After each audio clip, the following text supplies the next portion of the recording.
The views expressed are solely those of the speaker and not necessarily those of Paltalk.com, AVM Software, or its advertisers.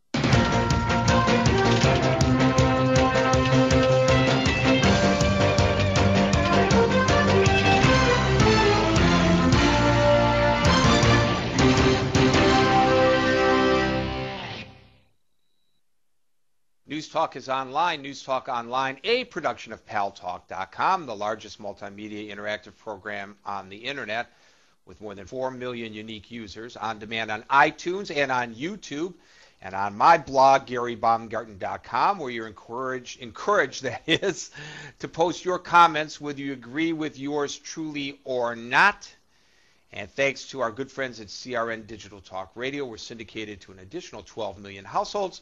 I am your host, Gary Baumgarten. I welcome you to the show. We continue our coverage of all things Iran. There is a crackdown, a renewed crackdown today, and there is defiance, renewed defiance as well on the streets of Iran. I'm going to tell you everything that you need to know about what's going on in Iran.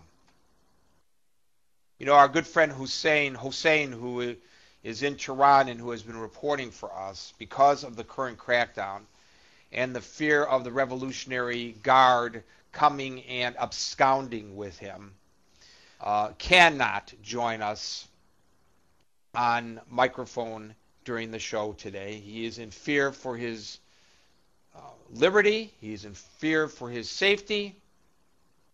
He is in fear for his very life. And in fact,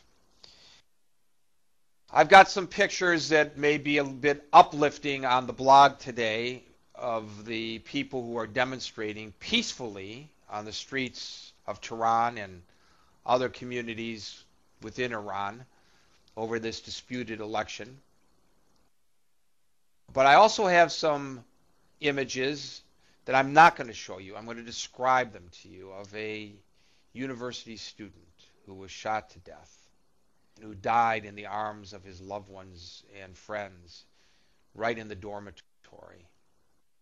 I saw this with my own eyes today. It's just too horrific for me to share that video with you, either here on Paltalk or on my blog, GaryBaumgarten.com. Another student who, for lack of a better description, was gutted. His body was gutted with a knife by these goons that the current regime in Iran is turning on its own people. Now, ladies and gentlemen, there were some incidents yesterday, fewer than the day before, and there were some incidents the day before, fewer than the previous day, and the previous day as well, where some of the people who are demonstrating in the streets became a little over-exuberant, maybe torched a vehicle or some trash in the street. Maybe they threw a brick through a vehicle windshield or through a store window. They should not have done that. But now imagine millions of people on the streets, well-disciplined, because the word went out. We are going to do a silent march. Our silence is more deafening than your tactics, is what they are saying to the current regime.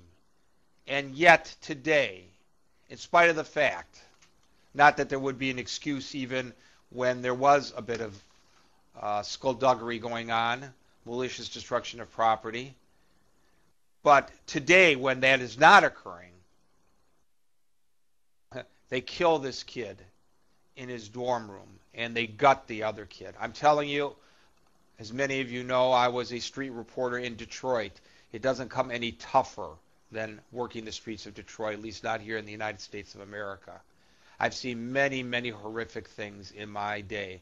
I've seen more victims of homicide than an average police officer has. Not more than a homicide detective, no, but more than a cop on a beat would see, because I went and covered all the homicides, or many of the homicides in Detroit.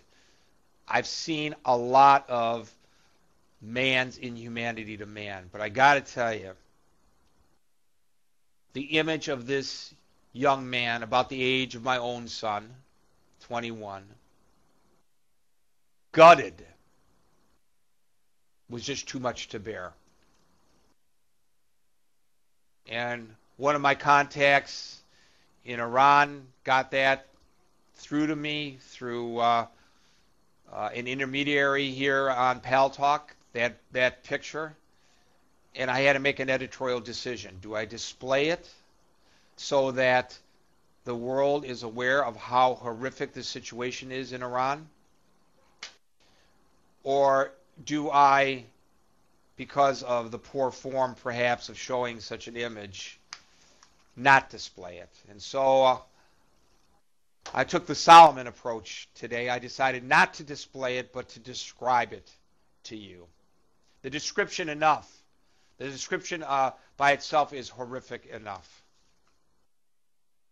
It makes my heart cry to see a young man in the prime of his life just because he wants his vote counted, ladies and gentlemen. That's all he's asking, is that his vote be counted as promised. Be killed, his life snuffed out for demanding this basic human right. And let what's happening in Iran not be viewed from a parochial standpoint as we may have done up until now. This is not just about Iran. This is about us. We need to look in the mirror, ladies and gentlemen, those of you who, like I, live in a free society. Look in the mirror and say, is that person reflected back at you exercising his or her rights and responsibilities as a citizen? Is that person voting? Use it or lose it. Use it or lose it. Here we see our fellow human beings putting their very lives on the line for the right to have their vote counted. And people did that. They fought for freedom here in the United States of America. And we don't all vote, do we? Honestly, how many of us actually have managed to attend every election and vote? You know, my father fought in World War II. And my father was very proud of the fact that he never missed an election. Never, to the day he died at the age of 86. My mother, who is now 87, takes great pride in the fact that she has never missed an election. Let the people on the streets of Iran be an inspiration for us. We're supposed to be the beacon to them. I'm sorry. I have to hang my head in collective shame. They are the beacon to us. They are showing us how precious and how important freedom is and the right to vote. And I guess the best